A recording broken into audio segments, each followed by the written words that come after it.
Bonjour, bonjour, ici Sir Bryson pour servir et bienvenue dans le chaudron noir. Ah, ah, ah, ah. Oui, oui, on est reparti au chaudron noir et la dernière fois on avait buté cette saloperie de femme araignée. Oui, on était arrivé dans une salle au trésor. Oui, on a eu une clé. C'est tout?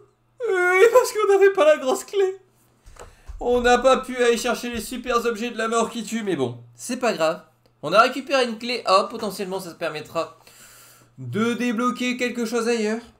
Mais pour l'instant, nous allons aller en 313, par un petit passage secret en dessous d'un tapis, pour pouvoir sortir de cette chambre forte qui n'avait pas de fermeture, qui avait une fermeture automatique. Vous descendez dans le passage situé sous la trappe pour arriver à un tunnel étroit. Long de plusieurs dizaines de mètres, vous suivez l'étrange boyau éclairé par quelques fissures disparates.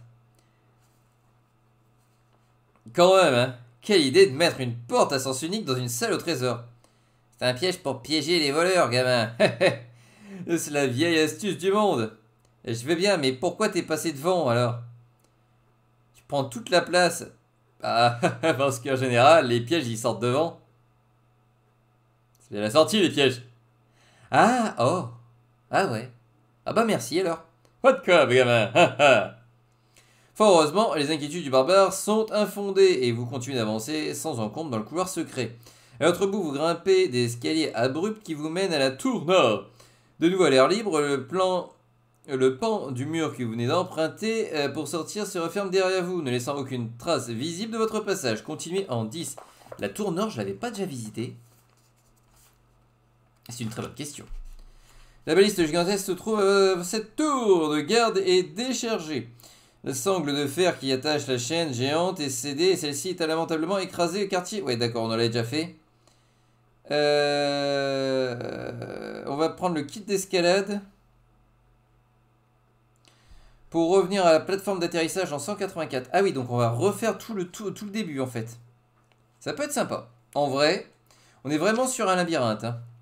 Donc on est arrivé à la tour d'atterrissage. Si vous ne vous souvenez plus, je vous voilà. Je vous dis gentiment d'ailleurs partir dans les différentes vidéos là où on était au niveau de Virilius et vous allez voir que ça... Allez, peut-être un épisode. 2 épisodes derrière. Alors, chaque côté du tarmac se dresse 2 tours fondamentales. L'entrepôt. Donc on va aller à l'entrepôt. En 340, puisque de toute façon les tours, on les avait fait chacune de chaque côté. Enfin, on les a fait les deux, la tour nord et la tour sud.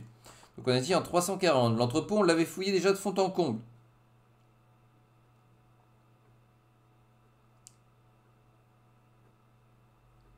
En allant à l'est, vous rejoignez le balcon d'atterrissage. On a déjà fait. Vous pouvez aussi emprunter cette porte qui donne vers le nord. On fait plus en profondeur dans l'entrepôt. On va s'enfoncer. Ah! Je sais plus. Je sais plus si j'avais pris l'ouest, le sud ou le nord. Je vais prendre le sud, on dirait le sud 363. On va retomber sur nos papates, hein, vous inquiétez pas. Voilà une musicale alcove, lieu de passage qui est juxte. Ah bah voilà le crâne de Bob.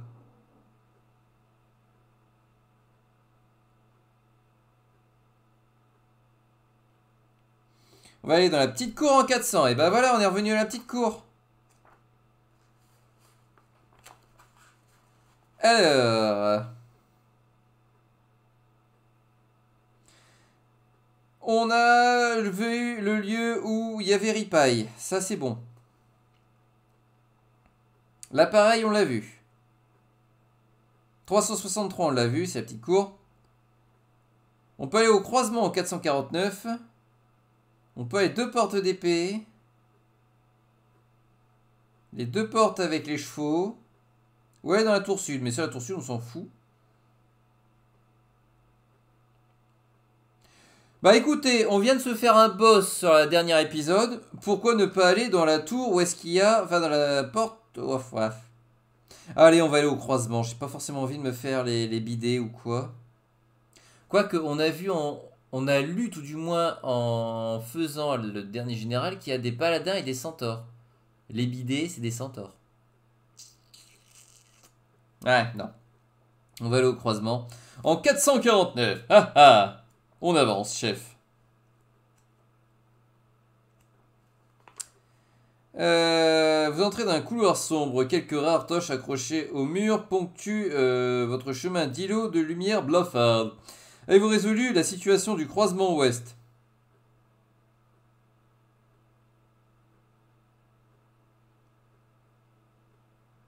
Je ne pense pas avoir résolu le problème du croisement ouest. Donc, on va avancer prudemment en 587. Parce que je suppose fortement que l'araignée, c'était pas le... C'était pas le...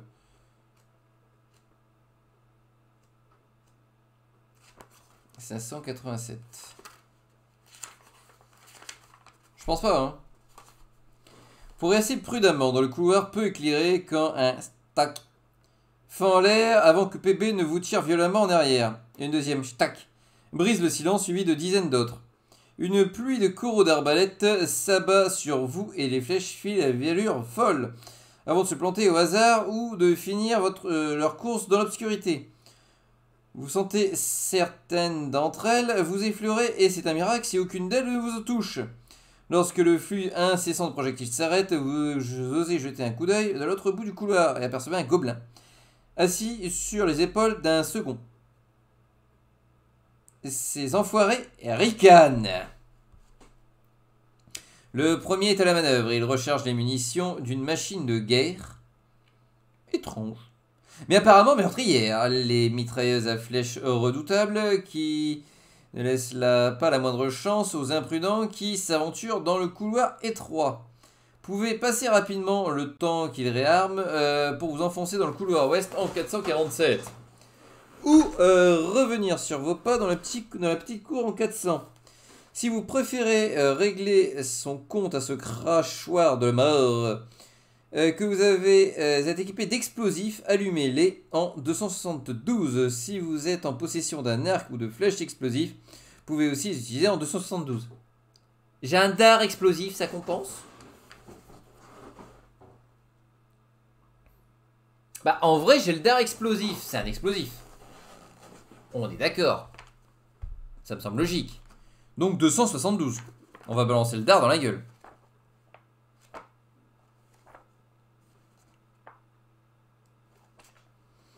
Les ricanements des deux gobelins résonnent dans le couloir. Ils reprennent leur basse besogne et vous inondent de nouveau de carreaux sifflants. Entre deux rafales, vous lancez votre projectile à l'aveuglette depuis le coin du couloir. Un bref hurlement de panique se fait entendre avant qu'une explosion ne secoue les murs. Un vent brûlant vous lèche le visage et caresse les cheveux du barbare. De vos assaillants et de leur furieuse machine, il reste qu'un cratère fumant. Au milieu de débris indescriptibles. Enfin bref, un petit attente quoi. Bon débarras, vous avez résolu la situation du croisement ouest. Vous pouvez poursuivre tranquillement en 80. Nice.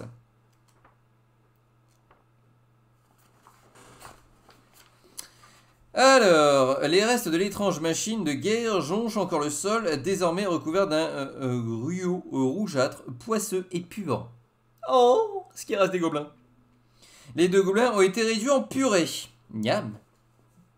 Prenez un petit peu de jambon avec votre purée. Vous pouvez poursuivre votre exploration du couloir ouest en 447, rejoindre la petite cour en 400 ou prendre la direction du sud en 266. Dans cette dernière direction, un escalier échoue devant la porte d'un laboratoire. En face de celui-ci, d'autres escaliers descendent dans les catacombes. Laboratoire, oui, un laboratoire. Je rappelle qu'on a des fioles, on est plutôt intéressant, donc on va aller...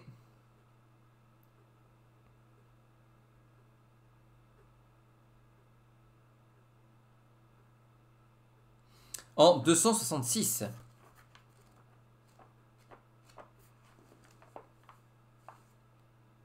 Avez-vous déjà franchi les portes du laboratoire? Et si oui, vous avez fait le nécessaire et pouvez continuer en direction du 536. Sinon, allez en 176. Ah, il y a encore des pièges. 176. Vous pénétrez dans un cabinet de curiosité, dans lequel des dizaines de fioles multicolores cohabitent, avec des creusets grouillants. Au mur, des étagères débordent de bocaux et organes de membres baignant dans des jus jaunâtres. Un décor savant au milieu duquel s'entassent des colonnes de livres et de carnets de notes griffonnés. Il règne ici un désordre très calculé, sûrement par le maître des lieux que vous apercevez à l'autre bout de la pièce. Un chaman enveloppé dans une blouse blanche, maculée, et qui marmonne tout seul. Si vous souhaitez retourner le couloir des gobelins, fermez la porte discrètement en 80.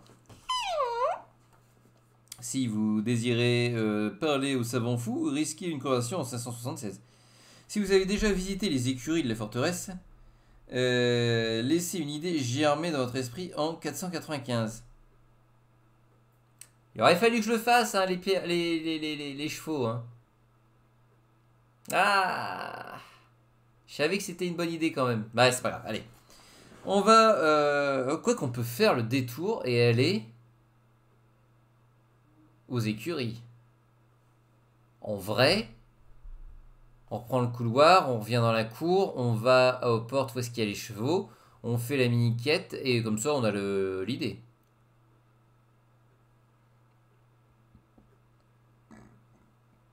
Bah vous savez quoi, c'est ce qu'on va faire. On va retourner en 80. Sachant qu'on vient de faire le chemin, on sait à peu près où est-ce qu'il faut aller. Hein. On va rejoindre la petite cour en 400, pardon.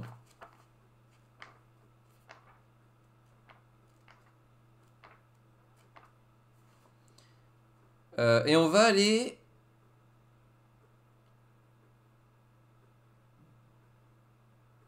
en 580, coincé entre deux chevaux cabrés. Ouais, on va aller dans la porte où est-ce qu'il y a les chevaux cabrés en 580. Allez. Et on ira au laboratoire après. Parce qu'apparemment, il y a une idée potentielle, donc il y a un point de gloire. Potentiel aussi.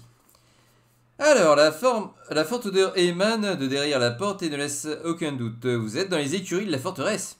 Le visage du barbare, visiblement très incommodé par la fragrance du pucrin. Du pucrin, oui. C'est le purin, mais version forteresse. Le pucrin. Et plus grimaçant que jamais. En tant que garçon de ferme, vous ne sentez que le parfum de votre enfance et la moiteur puante qui suinte des murs vous procure un sentiment de réconfort. Vous réalisez rapidement que les animaux qui peuplent l'endroit sont tous plus exotiques les uns que les autres. Un insecte géant crachant des flammes, un scorpion immense, une sorte d'oiseau. Une sorte d'oiseau à la taille d'un cheval. Un émeu! Si vous avez déjà croisé cet animal mythique par le passé, allez directement en 533. Bah c'est la bestiole qui nous avait aidé, hein. C'est le piaf qu'on avait utilisé pour monter dans la forteresse, donc on va aller en 533. Non, 533.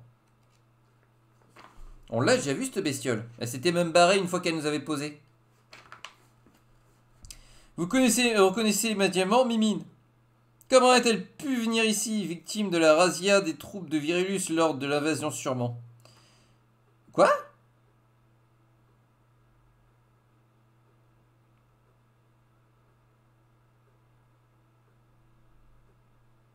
Attendez.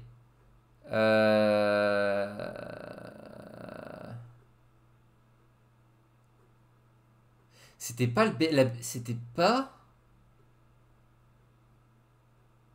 C'est pas la bestiole avec qui on était monté.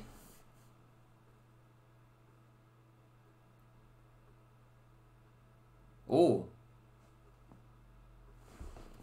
C'était pas la bestiole avec qui on était monté. Ah bon? Sorte d'oiseau de la taille d'un cheval.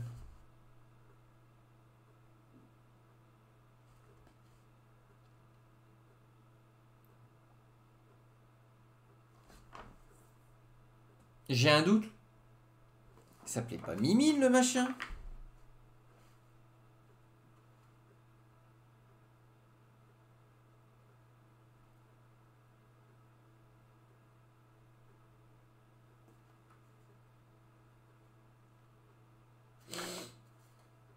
Bon, bah on va aller repartir dans la petite cour plutôt, hein, 400. Parce que là, littéralement, je ne suis pas sûr. Mais on est passé par la... par l'écurie, donc on va pouvoir retourner. On va pouvoir retourner dans le laboratoire. Donc pour ça, il faut qu'on aille au croisement 449.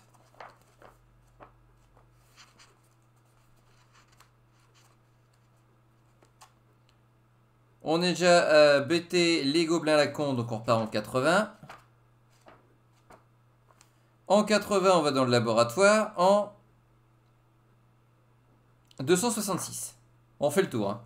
Avez-vous déjà franchi les portes du laboratoire? Si oui, vous avez fait déjà le nécessaire et vous pouvez continuer directement en 536. On y est déjà arrêté, mais on n'a pas fait le nécessaire. Donc on va pas en 536, on va en 176. Donc on sait que voilà, il y a le chaman au bout. Si vous avez déjà visité les écuries de la forteresse, laissez-vous une idée germer en 495. Et voilà, maintenant on a une idée qui germe. Je sens qu'on va prendre la grosse araignée, le gros insecte.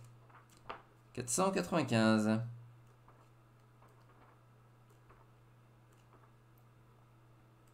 On va y aller.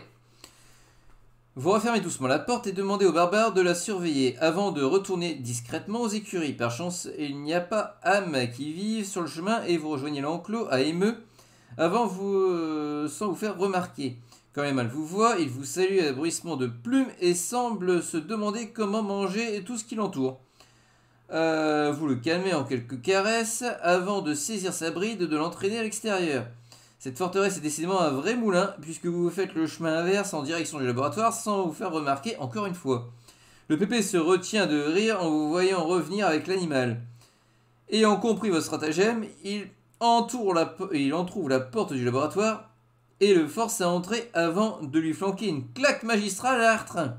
Surpris, il me lâche un piaillement strident avant de s'engouffrer dans la pièce, piqué par son excès de folie. Votre ami referme délicatement la porte derrière lui et vous distinguez des bruits de verre qui se brisent, des cris et même quelques petites explosions, gageant le chaos infini que la bestiole est en train de déchaîner. Quand le silence revient enfin, vous entrez prudemment à l'intérieur et vous trouvez Mimine, les plumes hérissées et un reste de blouse blanche et un bec rougi. Eh ben, il a passé un sacré coup de plumeau, hein. Je savais bien que les passes étaient carnivores. Je savais pas que les pièces étaient carnivores. Et je crois pas qu'il soit au courant non plus. Murmurez-vous en observant la créature qui picore les éclats de verre au sol. Pas le temps pour les cours d'anatomie aviaire. Vous pénétrez dans le labo en ruine et vous entamez la fouille détaillée en 536. Vous avez débloqué le succès à un immeuble dans le magasin de porcelaine. 536.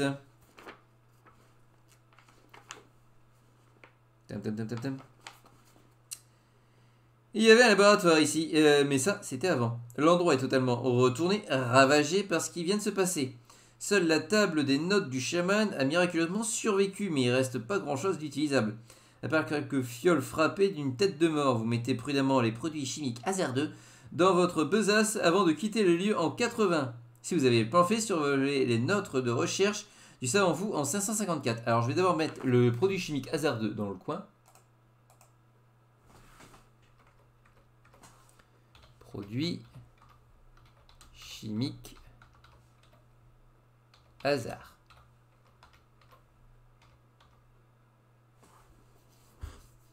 Et j'ai le pamphlet.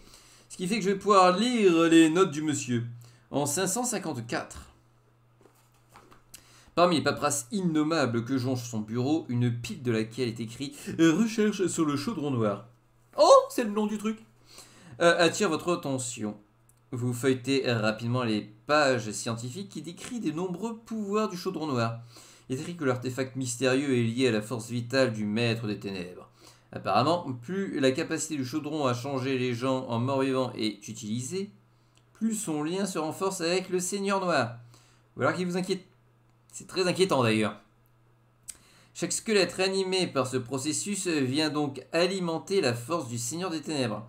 Mais il est écrit que c'est un équilibre précaire qui peut basculer à tout moment si les squelettes sont détruits. D'accord, donc plus on détruit de squelettes, plus Virilis il sera faible, en gros. En tournant les pages, vous êtes pris de vertige à la lecture des mots la peste de fer. Cette pandémie qui a eu raison de des habitants de Plante Citrouille, là où on a vécu, je le rappelle, ne s'avère qu'une machination orchestrée par la force de Virilus afin de renforcer le chaudron noir. L'objectif était d'aspirer l'énergie vitale des victimes et d'en faire une armée de morts-vivants à distance. Mais seule l'absorption a fonctionné. Faute de réussite totale, les projets étaient abandonnés il y a quelques mois, mais la malédiction n'a pas été levée. Le reste des détails se trouve malheureusement sur les pages illisibles pour une partie calcinée. Pour l'autre partie, il y a encore le sang du chaman dessus. Si vous ne comprenez pas précisément le fonctionnement de cette maladie, le remède est clair, détruire l'horrible chaudron. En vrai. Une chose est sûre, c'est qu'en mettant fin au jour du savant fou, vous venez de venger une partie de votre village. Détruire le chaudron noir devrait leur apporter définitivement le repos mérité. Pour cette révélation, vous gagnez 3 points de chance max avant de poursuivre en 80. Nice ou 3 points de chance max.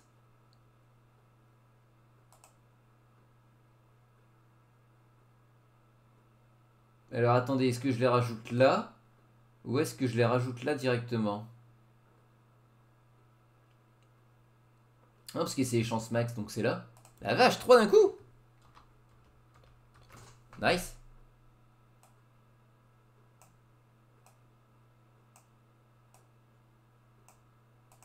Eh ben donc. Quelle aubaine. On poursuit en 80. On est revenu en 80. Eh ben décidément, c'est vraiment labyrinthe ce machin. Alors, le couloir ouest, on l'a fait. Petite cour, on l'a fait. On n'a pas encore fait les catacombes. Allons en catacombes. Catacombe égale squelette potentiel. Moins il y a de squelettes, plus Virulus il est faible. Ça passe. 425. Et on aura fait toute cette aile là, du coup.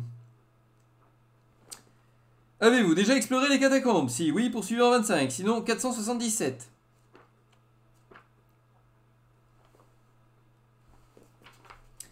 Autrefois, cette forteresse maléfique était un château où régnait la vie, la lumière et l'allégresse.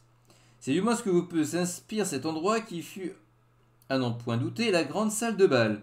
Le plafond voûté présente les restes défraîchis d'une fresque, et d'anciens lustres de verre sont restés suspendus à plusieurs mètres au-dessus du sol en marbre. Ouh la vache!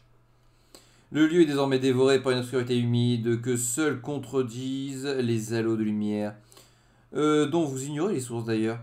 L'endroit respire les ténèbres et vos yeux peinent à s'habituer à cette pénombre froide, révélant progressivement une vision terrifiante. Alignée en plusieurs colonnes, une armée de squelettes immobiles vous fait face. Nice! Dressées sur toute leur long, les statues d'os sont inertes. Elles sont un bon millier, assez pour en vers n'importe quelle cité d'ailleurs. À leur tête, vous remarquez qu'un squelette beaucoup plus massif que les autres, dépassant des autres soldats macaques de plusieurs têtes. Macabres, pardon, de plusieurs têtes. Dans ce qui reste de sa main, un marteau de guerre brisé pourrait bien encore répandre la mort. Vous reconnaissez trop tard les squelettes de l'ancien général de Virilus, qui vous a affronté à peine quelques jours avant. Ah, je le reconnais celui-là. C'est pas le général machin. Massacre. C'est ce que j'ai dit. Enfin, parfois j'ai l'impression que tu me comprends vraiment pas. Et que tu me prends pour un... Le barbare est interrompu par les deux orbites du guerrier mort qui s'allument pour fixer du regard. Malgré l'énergie qui anime son éclat rougeâtre, le squelette géant reste néanmoins immobile. Le général Massacre que vous pensiez avoir oxy quelques jours avant a visiblement trouvé un second souffle. Enfin, façon de parler. Désormais lié à son maître pour une servitude éternelle, ce chien de guerre semble attendre que vous passiez à sa portée pour abattre sur vous sa terrible vengeance. Traduction, ça m'a su. Si vous avez le médaillon des dires, et il est peut-être temps d'appeler la déesse du renouvellement et du repos pour qu'il fasse un grand ménage en 212. Je crois que j'ai le médaillon des dires, non?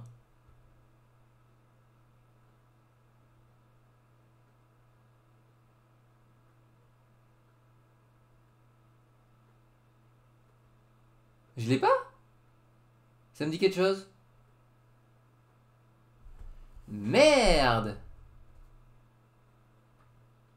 Ah non, j'avais touché la statuette des dires. Mais j'avais pas le médaillon des dires. Oh! Va falloir tout faire à la main. Si vous n'avez pas besoin de son aide, affrontez une nouvelle fois cette brute épaisse en 349. Si vous pensez que traîner dans le coin raccourcit terriblement votre espérance de vie, battez en retraite en 80. Ah non, c'est un endroit où on avait... C'était l'église. On nous avait demandé est-ce qu'on avait le médaillon des dires, mais on l'avait pas. Merde! Ça aurait été tellement rapide. Oh ouais, on va se leur taper. 349.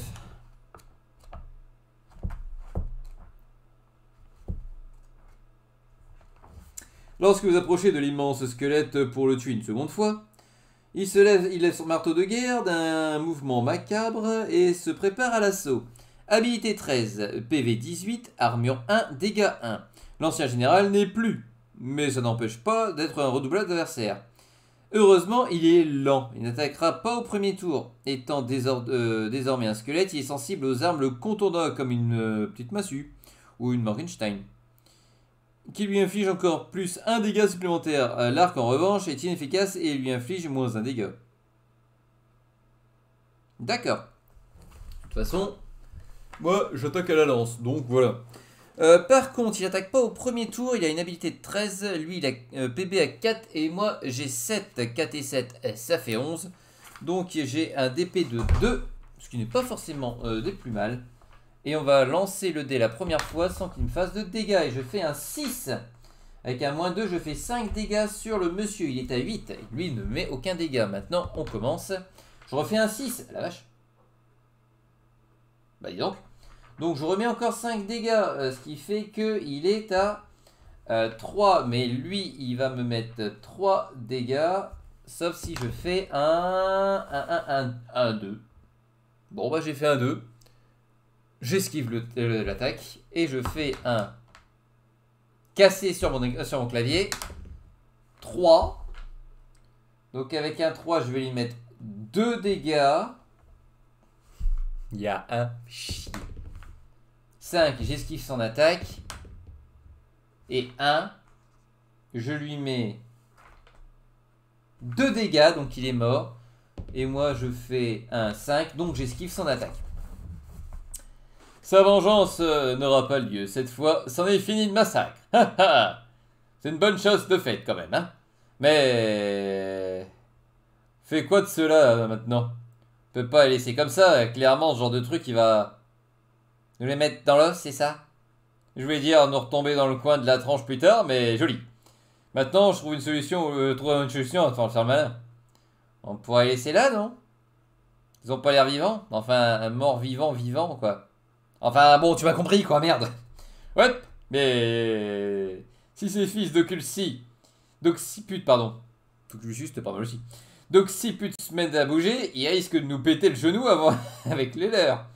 Un rapide de la situation, vous laisse entrevoir plusieurs solutions. Si vous êtes muni d'une Morgenstern, vous pouvez régler le problème à l'ancienne en 406. Si elle figure encore dans votre inventaire, utilisez les bouteilles de magie pure en... Oh. Si vous avez, utilisez l'explosif. Si vous n'avez aucune solution qui est possible, quittez les lieux. Bah voilà, magie pure. 467. Ouh, ça va être rude. Ouh, je sens qu'on va te faire péter. Vous débouchez la bouteille de magie pure qui assaille vos narines avec une odeur alcaline. Le barbare, immobile, vous observe patiemment. Je suis censé le boire ou... C'est pas moi l'expert de la magie, hein. Peut-être faut juste lui faire ce que tu veux, enfin, je sais pas. Bon, ça coûte rien d'essayer. Dressant la fiole, vous énoncez d'une voix haute et claire « Je souhaite que toute cette armée disparaisse !»